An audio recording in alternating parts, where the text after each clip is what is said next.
Okay, let's use our circular flow model to see how the inclusion of imports and exports affects total spending, output and income in this economy. Exports, which we denote with the letter X, are goods and services that are produced within the country but sold to the rest of the world. Now, spending on goods we export therefore comes from the rest of the world, the foreign sector, and for this reason we refer to it as an injection into our circular flow of spending, output and income. This injection of income is of immense value to any country. So far, we've identified internal flows of income in our goods market between firms, households and the government. But even with the help of the multiplier, there's a limit to the amount of income we can generate on our own within this market. There are a finite number of consumers and investors. But if we can open the model to the rest of the world, firms can start to attract spending from the foreign sector, firms and households from every other open economy in the world.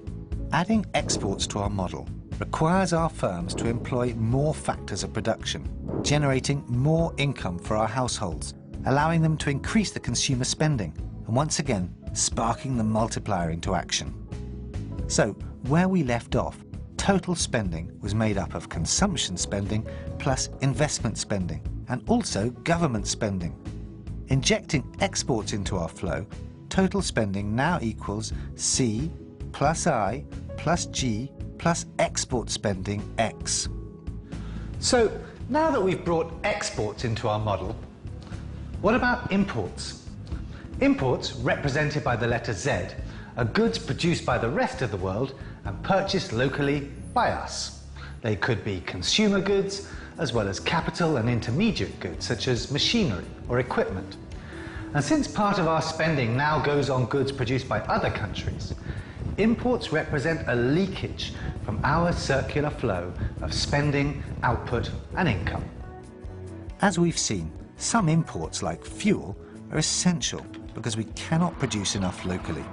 But what about the importing of goods and services for which there are locally produced alternatives? Well, if we spend more on imports, it implies that we're spending less on goods and services produced by our firms. In terms of our flow, consumption spending has declined, output and income decrease, and our circular flow of income contracts.